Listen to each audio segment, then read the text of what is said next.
In this section, we will discuss the implications of increased fetal nuchal translucency thickness at 11 to 13 weeks and 6 days. Increased fetal NT thickness is associated with trisomy 21 and other major chromosomal abnormalities, with more than 50 fetal defects and genetic syndromes, and with fetal death. However, it is important to remember that in the majority of cases, the nuchal translucency resolves and the babies are born healthy.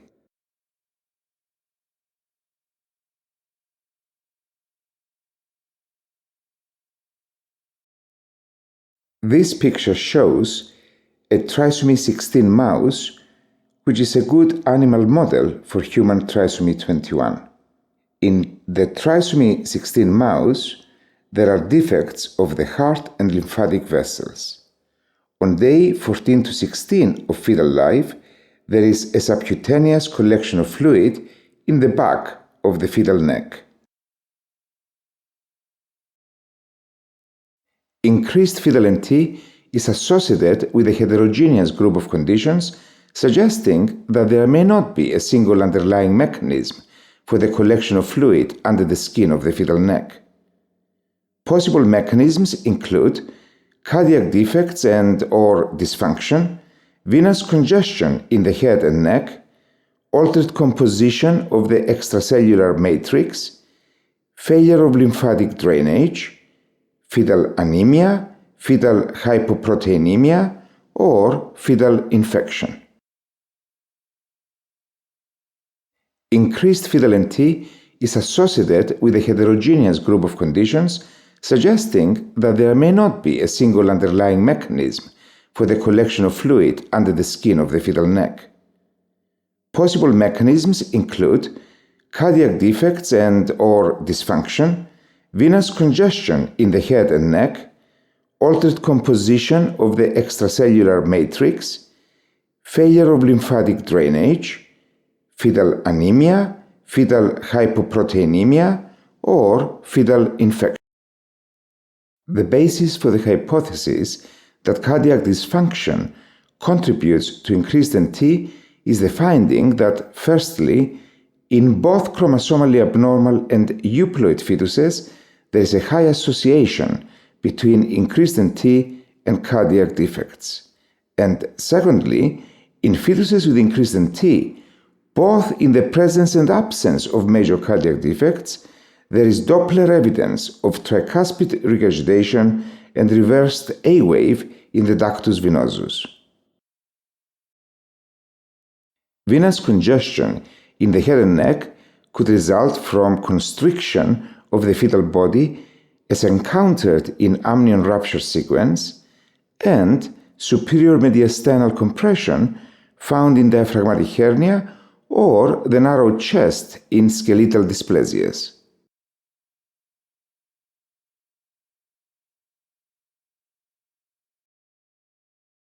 Many of the component proteins of the extracellular matrix are encoded on chromosomes 21, 18, or 13. Immunohistochemical studies examining the skin of chromosomally abnormal fetuses have demonstrated specific alterations of the extracellular matrix which may be attributed to gene dosage effects. Altered composition of the extracellular matrix may also be the underlying mechanism for increased fetal NT in an expanding number of genetic syndromes which are associated with alterations in collagen metabolism such as achondrogenesis type 2, abnormalities of fibroblast growth factor receptors such as achondroplasia, or disturbed metabolism of peroxisome biogenesis factor such as Zellweger syndrome.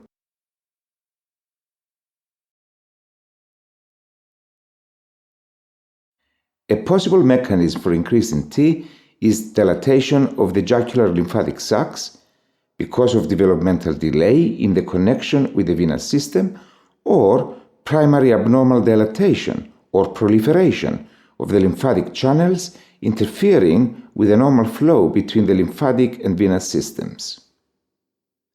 Immunohistochemical studies in nuchal skin from fetuses with Turner syndrome have shown that the lymphatic vessels in the upper dermis are hypoplastic. In chromosomally normal fetuses with increased NT, deficient lymphatic drainage due to hypoplastic or aplastic lymphatic vessels is found in association with Noonan syndrome and congenital lymphedema.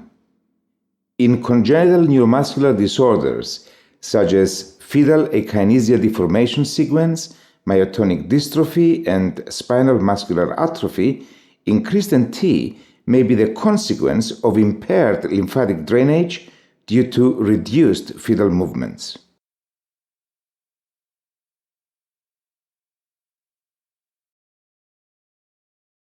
Fetal anemia is associated with a hyperdynamic circulation, and fetal hydrops develops when the hemoglobin deficit is more than 7 grams per deciliter. This is true for both immune and non-immune hydrops vitellis.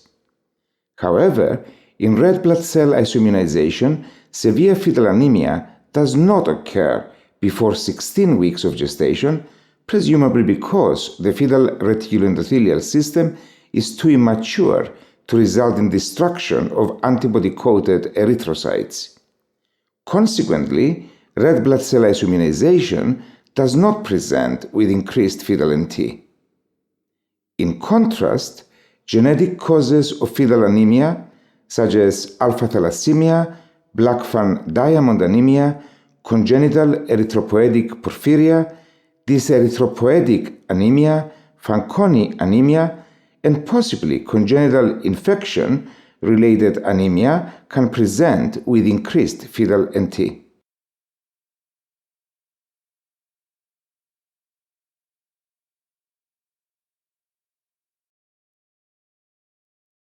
Fetal hypoproteinemia is implicated in the pathophysiology of both immune and non-immune hydrops vitellis. In the first trimester, hypoproteinemia due to proteinuria may be the underlying mechanism for the increased NT in fetuses with congenital nephrotic syndrome.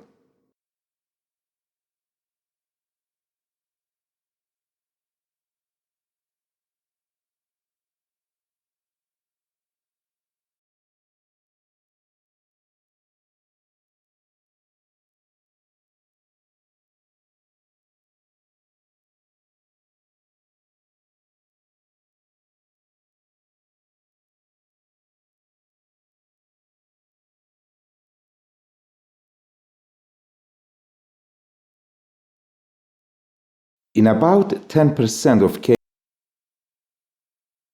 cases of unexplained second or third trimester fetal hydrops, there is evidence of recent maternal infection, and in these cases, the fetus is also infected.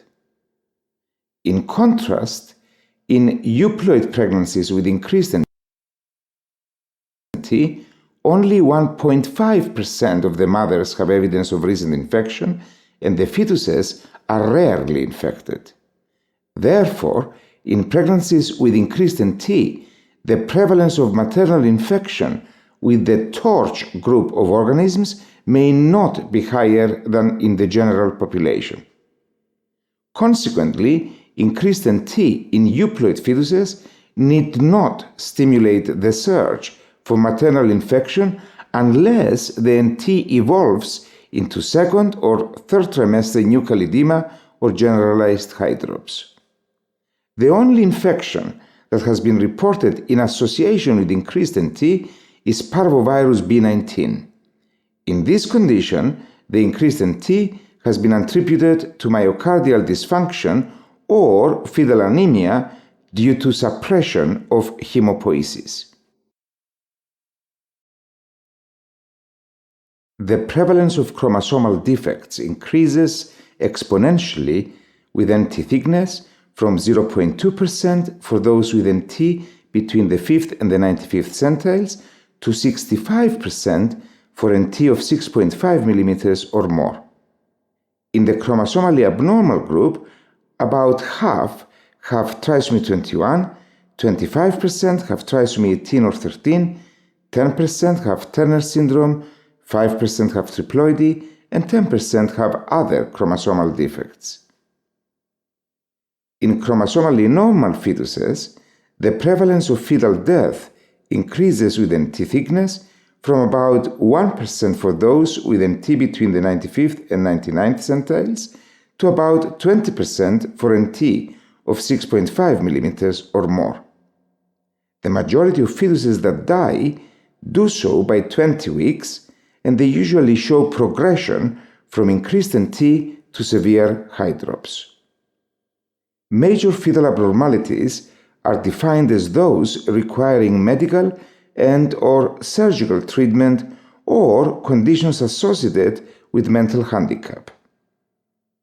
The prevalence of major fetal abnormalities in chromosomally normal fetuses increases with NT thickness from 1.5% in those with NT below the 95th centile to 2.5% for NT between the 95th and 99th centiles, and exponentially thereafter to about 45% for NT of 6.5 millimeters or more.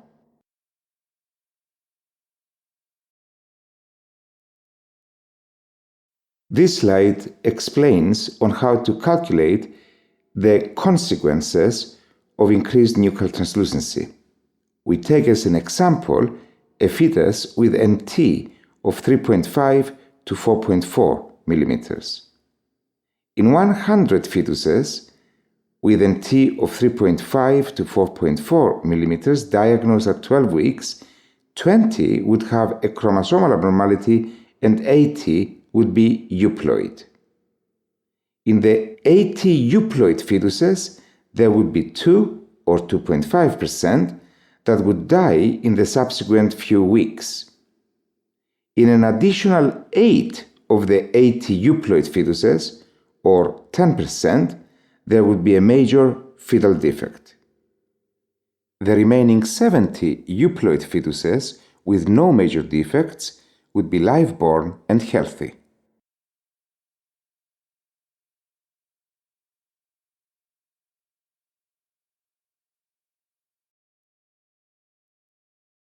Although increased fetal NT thickness is associated with abnormalities and fetal death, the majority of babies survive and develop normally. After the diagnosis of increased NT, the aim must be to distinguish as accurately and quickly as possible between those that are likely to have problems from those where the baby is likely to be normal. In this section, we will discuss the management of pregnancies with increased NT. Fetal NT below 3.5 millimeters or the 99th centile. The decision by the parents in favor or against fetal karyotyping will depend on the patient's specific risk for chromosomal defects, which is derived from the combination of maternal age, sonographic findings, and serum free beta HCG and PABA. A detailed scan should be carried out at 11 to 13 weeks and again at 20 weeks in search for major abnormalities.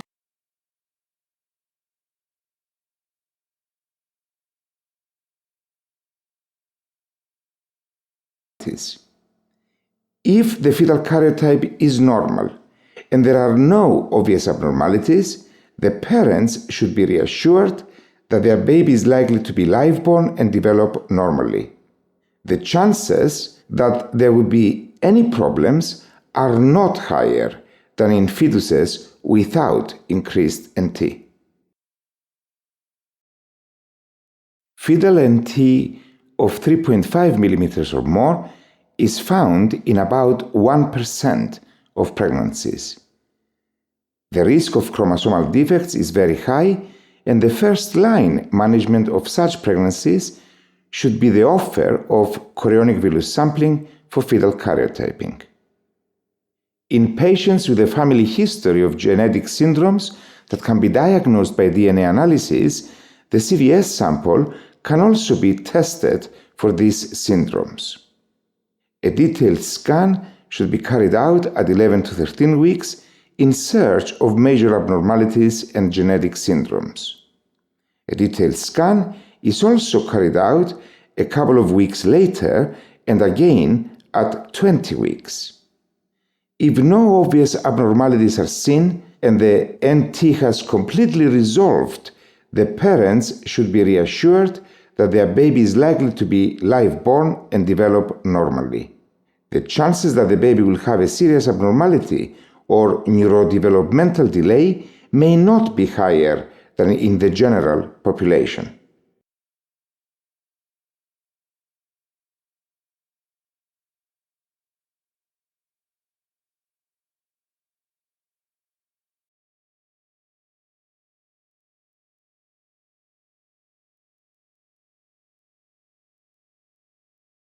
In fetuses with NT of 3.5 mm or more, if there is no obvious abnormality, but there is persistence of increased NT at 14 to 16 weeks and evolution to nuchal edema or hydrops at 20 to 22 weeks, it is possible that there is congenital infection or a genetic syndrome. In these cases, maternal blood should be tested for toxoplasmosis, cytomegalovirus, and parvovirus B19. Follow-up scans should be carried out every 4 weeks to define the evolution of the edema.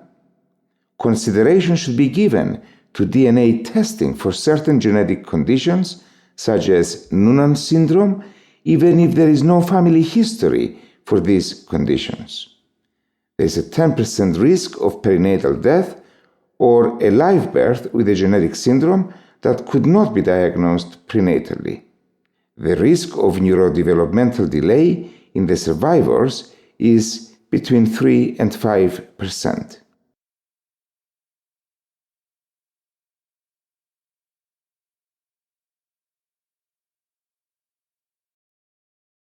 This chart summarizes the steps and tests necessary in the management of fetuses with increased NT. At 11 to 13 weeks, we do a CVS for chromosomal defects and a detailed scan for major abnormalities. And if we find any of these, the parents can be deciding whether to continue with the pregnancy or have a termination. If the karyotype is normal and there are no obvious abnormalities, another scan is performed at 14 to 16 weeks, including fetal echocardiography. There are then 3 possibilities. Firstly, a major abnormality or fetal death is diagnosed. Secondly, there are no abnormalities and the increased NT has resolved. And thirdly, there are no abnormalities but the NT is high or edema has developed. In this